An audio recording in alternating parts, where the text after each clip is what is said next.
Hi hello ಎಲ್ಲರಿಗೂ ನಮಸ್ಕಾರ.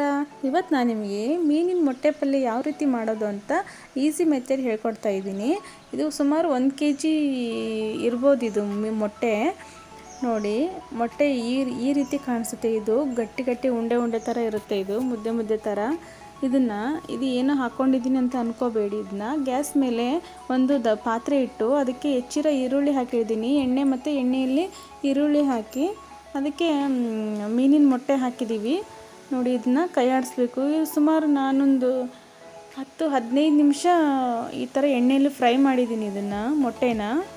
ಅವೆಲ್ಲ ಗಂಟಾಗಿರೋವೆಲ್ಲ ಹೊಡಿತಾ ಹೋಗಬೇಕು. ಅವನ್ನ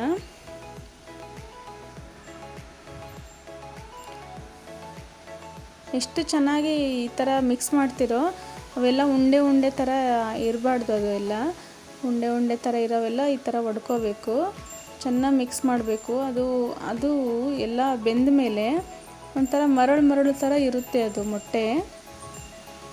ತುಂಬ ಚೆನ್ನಾಗಿರುತ್ತೆ ಇದು. ಮತ್ತು ರೊಟ್ಟಿಯಲ್ಲಿ ಮತ್ತು ಚಪಾತಿಯಲ್ಲಿ ಹಚ್ಕೊಂಡು ತಿನ್ನೋಕ್ಕೆ ಪಲ್ಯ ಥರ ಭಾಳ ಟೇಸ್ಟಾಗಿರುತ್ತೆ ಇದು. ಇದಕ್ಕೆ ಕೊಬ್ಬರಿ ಮಸಾಲೆ ಆಗಲಿ ಯಾವುದು ಏನನ್ನು ಯೂಸ್ ಮಾಡಿಲ್ಲ ನಾವು, ಹಾಗೇ ಇದು ಮಾಡ್ತಾಯಿದ್ದೀವಿ. ಇದಕ್ಕೆ ಹಸಿ ಶುಂಠಿ ಮತ್ತು ಬೆಳ್ಳುಳ್ಳಿ ಪೇಸ್ಟ್ ಇಟ್ಕೊಂಡಿದ್ವಿ. ಇದಕ್ಕೆ ನೋಡಿ 1.5 ಟೇಬಲ್ ಸ್ಪೂನ್ ಹಸಿ ಶುಂಠಿ ಮತ್ತು ಬೆಳ್ಳುಳ್ಳಿ ಪೇಸ್ಟ್ ಹಾಕ್ತಾಯಿದ್ದೀವಿ. ಇದಕ್ಕೆ ಟೀ ಸ್ಪೂನಲ್ಲಿ 4 ಟೀ ಸ್ಪೂನ್ ಖಾರದ ಪುಡಿ ಹಾಕ್ಕೊಳ್ಳಿ. ನಾ ಇಲ್ಲಿ 2 ಸ್ಪೂನ್ 2 ಟೀ ಸ್ಪೂನ್ ಹಾಕಿದ್ದೀವಿ. ನಿಮ್ಗೆ ಖಾರ ಜಾಸ್ತಿ ಬೇಕು ಅನ್ನೋಗಿದ್ದರೆ ಜಾಸ್ತಿ ಹಾಕ್ಕೋಬೋದು, ಆದರೆ ಕಡಿಮೆ ಇದ್ದರೆ ತುಂಬ ಟೇಸ್ಟಾಗಿರುತ್ತೆ ಇದು. ಇದಕ್ಕೆ ಚಕ್ಕೆ, ಏಲಕ್ಕಿ, ಲವಂಗ ಪುಡಿ ಮಾಡಿ ಇಟ್ಕೊಂಡಿರೋದನ್ನು ನೋಡಿ 1 ಟೇಬಲ್ ಸ್ಪೂನ್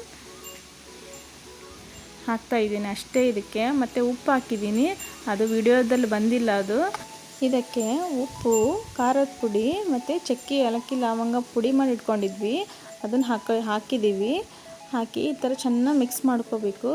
ಎಷ್ಟು ಚೆನ್ನಾಗಿ ಮಿಕ್ಸ್ ಮಾಡ್ತೀರೋ, ನಾನು ಇದನ್ನು ಸುಮಾರು 15 ನಿಮಿಷ ಬೇಯಿಸ್ಕೊಂಡಿದ್ದೀನಿ ಇದನ್ನು. ಅದು ಎಷ್ಟು ಚೆನ್ನಾಗಿ ಬೇಯಿಸ್ತೀರೋ ಇದನ್ನು ಮೀಡಿಯಮ್ ಫ್ಲೇಮಲ್ಲಿ ಇಟ್ಕೊಂಡು ಬೇಯಿಸ್ಕೊಳ್ಳಿ. ಇದನ್ನು ತುಂಬ ಚೆನ್ನಾಗಿರುತ್ತೆ. ಅದು ಮರಳು ಥರ ಬರುತ್ತೆ. ಲಾಸ್ಟಿಗೆ ಸ್ವಲ್ಪ ತಳ ಹಿಡಿಯೋ ಥರ ಆಗುತ್ತೆ ಇದು, ಉಪ್ಪು ಮತ್ತು ಖಾರದ ಪುಡಿ ಹಾಕಿರೋದ್ರಿಂದ. ಇದಕ್ಕೆ ಒಂದು ಸ್ವಲ್ಪ ನೀರು ಮಿಕ್ಸ್ ಮಾಡ್ಕೊಂಡು ಹಾಕಿದರೆ ತುಂಬ ಚೆನ್ನಾಗಿರುತ್ತೆ ನೋಡಿ. ಈ ಥರ ಗಂಟನ್ನೆಲ್ಲ ಹೊಡ್ಕೋಬೇಕು. ಹೊಡ್ಕೊಂಡು ಹಾಗೆ ಮಿಕ್ಸ್ ಮಾಡ್ತಾ ಹೋದರೆ ಅದು ಉಪ್ಪು ಮತ್ತು ಖಾರ ಅದೆಲ್ಲ ಅದಕ್ಕೆ ಹಿಡ್ಕೊಳ್ಳುತ್ತೆ, ಮೊಟ್ಟೆಗೆ ಹಿಡಿಯುತ್ತೆ. ಈ ಥರ ಮಿಕ್ಸ್ ಮಾಡ್ಕೊಳ್ಳಿ, ತುಂಬ ಟೇಸ್ಟಾಗಿರುತ್ತೆ. ಮಕ್ಕಳು ಸಹ ತಿಂತಾರೆ. ಇದಕ್ಕೆ ಸ್ವಲ್ಪ ನೀರು ಹಾಕ್ಕೊಳ್ಳಿ. ಇದಕ್ಕೆ ಮತ್ತು ತಳ ಹಿಡಿಬಾರ್ದಲ್ಲ, ಅದಕ್ಕೆ ಸ್ವಲ್ಪ ನೀರು ಹಾಕ್ಕೊಳ್ಳಿ. ಸಣ್ಣ ಗ್ಲಾಸಲ್ಲಿ ನೀರು ಹಾಕಿದರೆ ಸಾಕು. ನೀವು ಹಾಗೆ ಕೈಯಾಡ ಮಿಕ್ಸ್ ಮಾಡೋಕ್ಕೆ ಈಸಿ ಆಗಲಿ ಅಂತ ನೀರು ಹಾಕೋದು ಅಷ್ಟೇ. ಇದಕ್ಕೆ ನೀರು ಹಾಕ್ಕೊಂಡು ಈ ಥರ ಚೆನ್ನಾಗಿ ಮಿಕ್ಸ್ ಮಾಡ್ಕೊಳ್ಳಿ. ಇದಕ್ಕೆ ಯಾವುದೇ ರೀತಿಯ ಕೊಬ್ಬರಿ ಮಸಾಲೆ ಆಗಲಿ ಏನನ್ನೂ ಯೂಸ್ ಮಾಡೋ ಆಗಿಲ್ಲ. ಹೀಗೇ ತುಂಬ ಚೆನ್ನಾಗಿರುತ್ತೆ. ಉಪ್ಪು ಖಾರದಲ್ಲಿ ಮಾಡಿದರೆ ತುಂಬ ಟೇಸ್ಟಾಗಿರುತ್ತೆ ಇದು. ರೊಟ್ಟಿ ಮತ್ತು ಚಪಾತಿ ಜೊತೆಗೆ ತಿನ್ನೋಕ್ಕೆ ಭಾಳ ಚೆನ್ನಾಗಿರುತ್ತೆ. ತಿಂದೇ ಇದ್ದವರು ಸಹ ಇಷ್ಟಪಟ್ಟು ತಿಂತಾರೆ ಇದನ್ನು ನೋಡಿ. ಫೈನಲ್ಲಿ ಈ ಥರ ಆಗುತ್ತೆ ಇದು.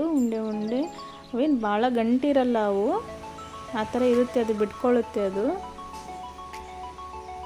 ಮರಳು ಥರ ನೋಡೋಕ್ಕೆ ತುಂಬ ಚೆನ್ನಾಗಿರುತ್ತೆ. ತಿನ್ನೋಕ್ಕೂ ಹಾಗೆ ಟೇಸ್ಟಾಗಿರುತ್ತೆ ನೋಡಿ. ಇದು ರೆಡಿ ಇದೆ. ಹೇಗೆ ಅನ್ನಿಸ್ತು ಅಂತ ಕಮೆಂಟಲ್ಲಿ ಹೇಳಿ. ಮುಂದಿನ ವಿಡಿಯೋದಲ್ಲಿ ಸಿಗ್ತೀನಿ. ಅಲ್ಲಿವರೆಗೂ ಬಾಯ್.